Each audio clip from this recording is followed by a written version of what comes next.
شروع کرتی ہوں اللہ تعالیٰ کے نام سے جو بڑا مہربان اور نہایت رحم کرنے والا ہے۔ سامعین حضرات، آپ کی پیش خدمت ہے آج پریم چند کا لکھا سب سے مشہور اور معروف افسانہ کفن۔ جھوپڑی کے دروازے پر باپ اور بیٹا دونوں ایک بجھے ہوئے الاؤ کے سامنے خاموش بیٹھے ہوئے تھے، اور اندر بیٹے کی نوجوان بیوی بدھیا درد زا سے پچھاڑے کھا رہی تھی، اور رہ رہ کر اس کے منہ سے ایسے دلخراش صدا نکلتی تھی کہ دونوں کلیجہ تھام لیتے تھے۔ جاڑوں کی رات تھی، فضا سناٹے میں غرق، سارا گاؤں تاریکی میں جذب ہو گیا تھا۔ گھیسو نے کہا، معلوم ہوتا ہے بچے گی نہیں، سارا دن تڑپتے ہو گیا، جا دیکھ تو آ۔ مادھو دردناک لہجے میں بولا، مرنا ہے تو جلدی مر کیوں نہیں جاتی، دیکھ کر کیا ہوں؟ تو بڑا بے درد ہے بے، سال بھر جس کے ساتھ زندگانی کا سکھ بھوگا، اسی کے ساتھ اتنی بے وفائی۔ تو مجھ سے اس کا تڑپنا اور ہاتھ پاؤں پٹکنا نہیں دیکھا جاتا۔ چماروں کا کنبہ تھا اور سارے گاؤں میں بدنام۔ گھیسو ایک دن کام کرتا تو 3 دن آرام۔ مادھو اتنا کام چور تھا کہ گھنٹے بھر کام کرتا تو گھنٹے بھر چلم پیتا، اس لیے انہیں کوئی کام پر رکھتا ہی نہیں تھا۔ گھر میں مٹھی پر اناج ہو تو ان کے لیے کام کرنے کی قسم تھی۔ جب 2-1 فاقے ہو جاتے تو گھیسو درختوں پر چڑھ کر لکڑیاں توڑ لاتا اور مادھو بازار میں بیچ آتا، اور جب تک وہ پیسے رہتے دونوں ادھر ادھر مارے مارے پھرتے۔ جب فاقے کی نوبت آ جاتی تو پھر لکڑیاں توڑتے یا کوئی مزدوری تلاش کرتے۔ گاؤں میں کام کی کمی نہ تھی، کاشتکاروں کا گاؤں تھا، محنتی آدمی کے لیے 50 کام تھے، مگر ان دونوں کو لوگ اسی وقت بلاتے جب 2 آدمیوں سے ایک کا کام پا کر بھی قناعت کر لینے کے سوا اور کوئی چارہ نہ ہوتا۔ کاش دونوں سادھو ہوتے تو انہیں قناعت اور توکل کے لیے ضبط نفس کی مطلق ضرورت نہ ہوتی۔ یہ ان کی خلقی صفت تھی۔ عجیب زندگی تھی ان لوگوں کی۔ گھر میں مٹی کے 2-4 برتنوں کے سوا کوئی اثاثہ نہیں۔ پھٹے چیتھڑوں سے اپنی اریانی ڈھانکے ہوئے، دنیا کے مکروں سے آزاد، قرض سے لدے ہوئے، گالیاں بھی کھاتے تھے مگر کوئی غم نہیں۔ مسکین اتنے کہ وصولی کی مطلق امید نہ ہونے پر بھی لوگ انہیں کچھ نہ کچھ قرض دے دیتے تھے۔ مٹر یا آلو کی فصل میں کھیتوں سے مٹر یا آلو اکھاڑ لاتے اور بھون بھون کر کھاتے، یا 10-5 اونکھ توڑ لاتے اور راتوں کو چوستے۔ گھیسو نے اسی زاہدانہ انداز سے 60 سال کی عمر کاٹ دی، اور مادھو بھی سعادت مند بیٹے کی طرح باپ کے نقش قدم پر چل رہا تھا، بلکہ اس کا نام اور بھی روشن کر رہا تھا۔ اس وقت بھی دونوں الاؤ کے سامنے بیٹھے آلو بھون رہے تھے جو کسی کے کھیت سے کھود کر لائے تھے۔ گھیسو کی بیوی کا تو مدت ہوئی انتقال ہو گیا تھا۔ مادھو کی شادی پچھلے سال ہوئی تھی۔ جب سے یہ عورت آئی تھی اس نے اس خاندان میں تمدن کی بنیاد ڈالی تھی۔ پسائی کر کے، گھاس چھیل کر وہ سیر بھر آٹے کا بھی انتظام کر لیتی اور ان دونوں بے غیرتوں کا دوزخ بھرتی رہتی تھی۔ جب سے وہ آئی یہ دونوں اور بھی آرام طلب اور آلسی ہو گئے تھے، بلکہ کچھ اکڑنے بھی لگے تھے۔ کوئی کام کرنے بلاتا تو بے نیازی شان سے 2 گنی مزدوری مانگتے۔ وہی عورت آج صبح سے درد زا سے مر رہی تھی، اور یہ دونوں شاید اسی انتظار میں تھے کہ یہ مر جائے تو آرام سے سوئیں۔ گھیسو نے آلو نکال کر چھیلتے ہوئے کہا، جا کر دیکھ تو کیا حالت ہے اس کی، چڑیل کا پھنساؤ ہوگا اور کیا، یہاں تو اوجھا بھی 1 روپیہ مانگتا ہے، کس کے گھر سے آئے۔ مادھو کو اندیشہ تھا کہ وہ کوٹھی میں گیا تو گھیسو آلوؤں کا بڑا حصہ صاف کر دے گا۔ بولا، مجھے وہاں ڈر لگتا ہے۔ ڈر کس بات کا ہے، میں تو یہاں ہوں ہی۔ تو تم ہی جا کر دیکھو نا۔ میری عورت جب مری تھی تو میں 3 دن اس کے پاس سے ہلا بھی نہیں، اور پھر مجھ سے لج جائے گی کہ نہیں، کبھی اس کا منہ نہیں دیکھا، آج اس کا اگرا ہوا بدن دیکھوں، اسے تن کی سدھ بھی تو نہ ہوگی، مجھے دیکھ لے گی تو کھل کر ہاتھ پاؤں بھی نہ پٹک سکے گی۔ میں سوچتا ہوں کوئی بال بچہ ہو گیا تو کیا ہوگا، سونٹ، گڑ، تیل کچھ تو نہیں ہے گھر میں، سب کچھ آئے گا، بھگوان بچہ دے تو۔ جو لوگ ابھی پیسہ نہیں دے رہے ہیں وہی تب بلا کر دیں گے۔ میرے 9 لڑکے ہوئے، گھر میں کبھی کچھ نہ تھا، مگر اسی طرح ہر بار کام چل گیا۔ جس سماج میں رات دن کام کرنے والوں کی حالت ان کی حالت سے کچھ بہت اچھی نہ تھی، اور کسانوں کے مقابلے میں وہ لوگ جو کسانوں کی کمزوریوں سے فائدہ اٹھانا جانتے تھے کہیں زیادہ فارغ البال تھے۔ وہاں اس قسم کی ذہنیت کا پیدا ہو جانا کوئی تعجب کی بات نہ تھی۔ ہم تو کہیں گے کہ گھیسو کسانوں کے مقابلے میں زیادہ باریک بین تھا، اور کسانوں کی تہی دماغی جمعیت میں شامل ہونے کے بدلے شاطروں کی فتنہ پرداز جماعت میں شامل ہو گیا تھا۔ ہاں، اس میں صلاحیت نہ تھی کہ شاطروں کے آئین و ادب کی پابندی بھی کرتا۔ اس لیے جہاں اس کی جماعت کے اور لوگ گاؤں کے سرگنا اور مکھیا بنے ہوئے تھے، اس پر سارا گاؤں انگشت نمائی کرتا تھا۔ پھر بھی اسے یہ تسکین تو تھی ہی کہ اگر وہ خستہ حال ہے تو کم از کم کسانوں کی سی جگر توڑ محنت تو نہیں کرنی پڑتی، اور اس کی سادگی اور بے زبانی سے دوسرے بے جا فائدہ تو نہیں اٹھاتے۔ دونوں آلو نکال کر جلتے جلتے کھانے لگے۔ کل سے کچھ نہیں کھایا تھا، اتنا صبر نہ تھا کہ انہیں کچھ ٹھنڈا ہو جانے دے۔ کئی بار دونوں کی زبانیں جل گئی۔ چھل جانے پر آلو کا بیرونی حصہ تو بہت زیادہ گرم نہ معلوم ہوتا تھا، لیکن دانتوں کے تلے پڑتے ہی اندر کا حصہ زبان اور تالو اور حلق کو جلا دیتا تھا، اور اس انگارے کو منہ میں رکھنے سے زیادہ خیریت اسی میں تھی کہ وہ اندر پہنچ جائے۔ وہاں اسے ٹھنڈا کرنے کے لیے کافی سامان تھا، اس لیے دونوں جلدی جلدی نگل جاتے، حالانکہ اس کوشش میں ان کی آنکھوں سے آنسو نکل آتے۔ گھیسو کو اس وقت ٹھاکر کی بارات یاد آئی جس میں 20 سال پہلے وہ گیا تھا۔ اس دعوت میں اسے جو سیری نصیب ہوئی تھی وہ اس کی زندگی میں ایک یادگار واقعہ تھی، اور آج بھی اس کی یاد تازہ تھی۔ بولا، وہ بھوج نہیں بھولتا، تب سے پھر اس طرح کا کھانا اور بھر پیٹ نہیں ملا۔ لڑکی والوں نے سب کو پوڑیاں کھلائی تھی، سب کو، چھوٹے بڑے سب نے پوڑیاں کھائیں، اور اصلی گھی کی چٹنی، رائتا، 3 طرح کے سوکھے ساگ، ایک رسے دار ترکاری، دہی، چٹنی، مٹھائی۔ اب کیا بتاؤں کہ اس بھوج میں کتنا سواد ملا۔ کوئی روک نہیں تھی، جو چیز چاہو مانگو اور جتنا چاہو کھاؤ۔ لوگوں نے تو ایسا کھایا کہ کسی سے پانی نہ پیا گیا، مگر پروسنے والے ہیں کہ گرم گرم گول گول مہکتی کچوریاں ڈالے دیتے ہیں، منع کرتے ہیں کہ نہیں چاہیے۔ پتل کو ہاتھ سے روکے ہوئے تھے، مگر وہ ہیں کہ دیے جاتے ہیں، اور جب سب نے منہ دھو لیا تو ایک ایک بیڑا پان بھی ملا، مگر مجھے پان لینے کی کہاں سکتی، کھڑا نہ ہوا جاتا تھا۔ چٹ پٹ جا کر اپنے کمبل پر لیٹ گیا۔ ایسا دریا دل تھا وہ ٹھاکر۔ مادھو نے ان تکلفات کا مزہ لیتے ہوئے کہا کہ اب ہمیں کوئی ایسا بھوج کھلاتا۔ اب کوئی کیا کھلائے گا، وہ زمانہ دوسرا تھا، اب تو سب کو کفایت سوچتی ہے۔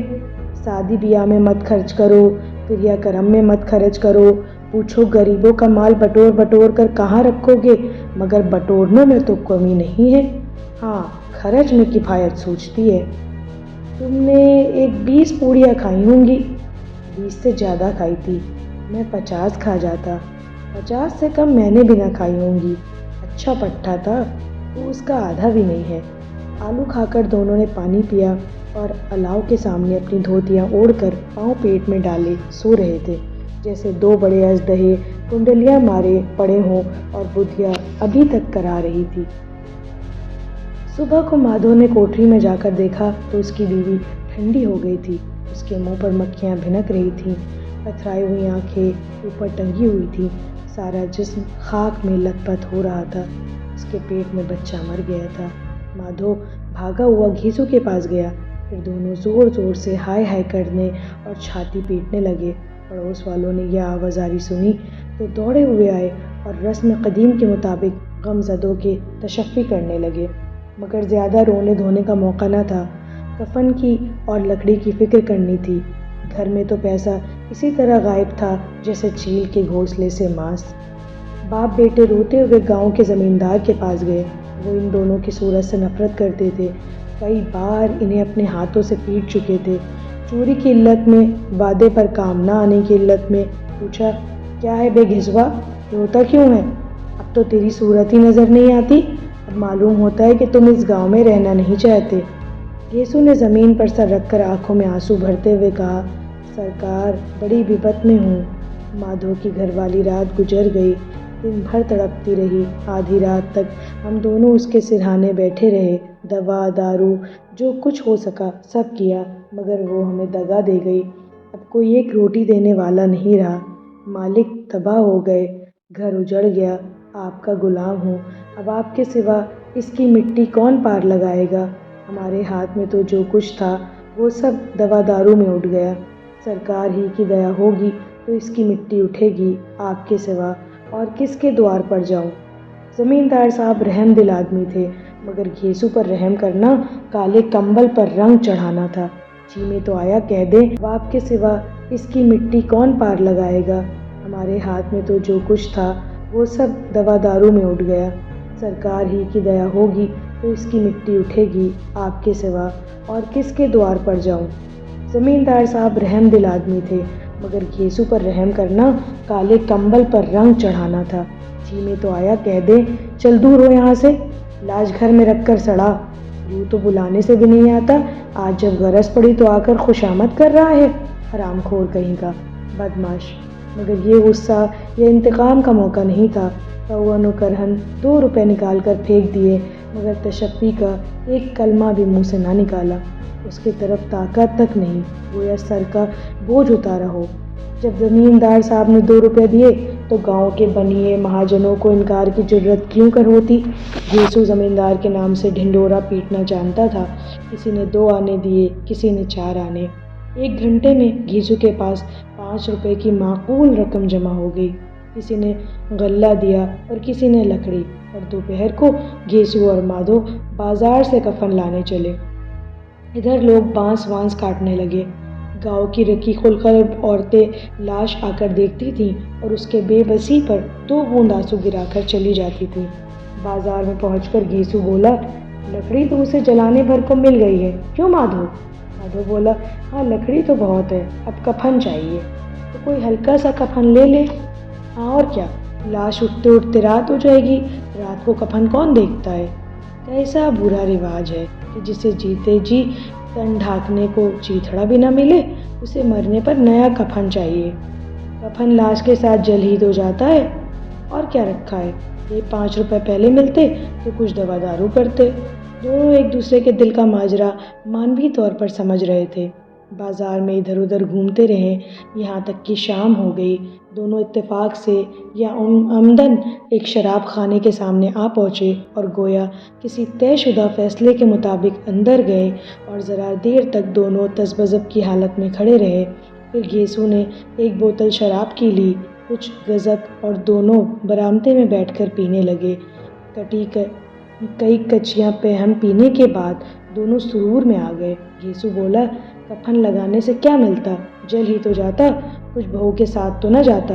مادھو آسمان کی طرف دیکھ کر بولا، گویا فرشتوں کو اپنی معصومیت کا یقین دلا رہا ہو۔ دنیا کا دستور ہے، یہی لوگ بامنوں کو ہزاروں کیوں دے دیتے ہیں، کون دیکھتا ہے پرلوک میں ملتا ہے کہ نہیں۔ بڑے آدمیوں کے پاس دھن ہے، پھونکے، ہمارے پاس پھونکنے کو کیا ہے؟ لیکن لوگوں کو کیا جواب دیں گے؟ لوگ پوچھیں گے نہیں کہ کفن کہاں ہے؟ گھیسو ہنسا، کہہ دیں گے یہ روپیے کمر سے کھسک گئے، بہت ڈھونڈا ملے نہیں۔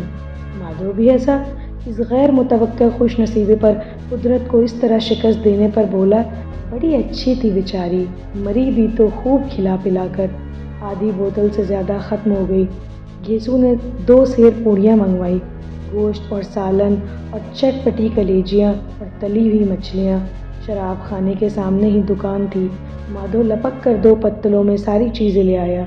پورے 1.5 روپے خرچ ہو گئے، صرف تھوڑے سے پیسے بچ رہے تھے۔ دونوں اس وقت اس شان سے بیٹھے ہوئے پوریاں کھا رہے تھے جیسے جنگل میں کوئی شیر اپنا شکار اڑا رہا ہو۔ نہ جواب دہی کا خوف تھا، نہ بدنامی کی فکر۔ ضعف کے ان مراحل کو انہوں نے بہت پہلے طے کر لیا تھا۔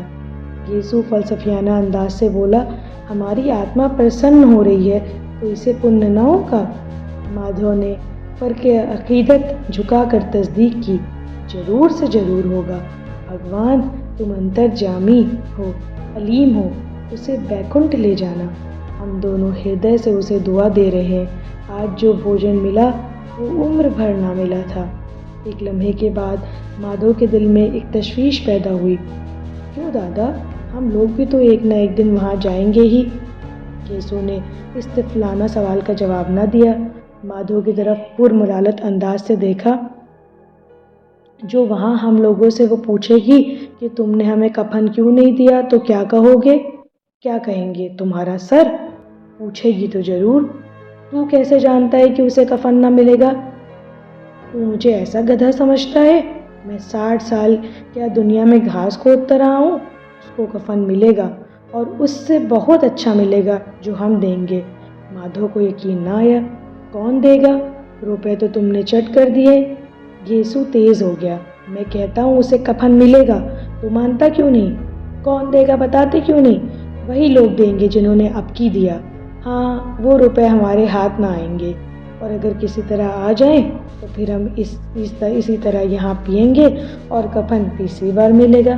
جو اندھیرا بڑھتا تھا اور ستاروں کی چمک تیز ہوتی تھی، مے خانے کی رونق بھی بڑھتی جاتی تھی۔ کوئی گاتا تھا، کوئی اپنے رفیق کے گلے لپٹا جاتا تھا، کوئی اپنے دوست کے منہ سے ساغر لگائی دیتا تھا۔ وہاں کی فضا میں سرور تھا، ہوا میں نشہ۔ کتنے تو چلوں میں الو ہو جاتے ہیں، یہاں آئے تھے صرف خود فراموشی کا مزہ لینے کے لیے، شراب سے زیادہ یہاں کی ہوا سے مسرور ہوتے تھے۔ زیست کی بلا یہاں کھینچ لاتی تھی، اور کچھ دیر کے لیے وہ بھول جاتے تھے کہ وہ زندہ ہیں یا مردہ ہیں، یا زندہ درگور۔ اور یہ دونوں باپ بیٹے اب بھی مزے لے کر چسکیاں لے رہے تھے۔ سب کی نگاہیں ان کی طرف جمی ہوئی تھیں۔ کتنے خوش نصیب ہیں دونوں۔ پوری بوتل بیچ میں ہے۔ کھانے سے فارغ ہو کر مادھو نے بچی ہوئی پوریوں کا پتل اٹھا کر ایک بھکاری کو دے دیا، جو کھڑا ان کی طرف گرسنہ نگاہوں سے دیکھ رہا تھا، اور دینے کے غرور، ولولے اور مسرت کا اپنی زندگی میں پہلی بار احساس کیا۔ یسوع نے کہا، لے جا، خوب کھا اور آشیرواد دے۔ جس کی کمائی تھی وہ تو مر گئی، مگر تیرا آشیرواد اسے ضرور پہنچ جائے گا۔ روئے روئے سے آشیرواد دے، بڑی گاڑی کمائی کے پیسے ہیں۔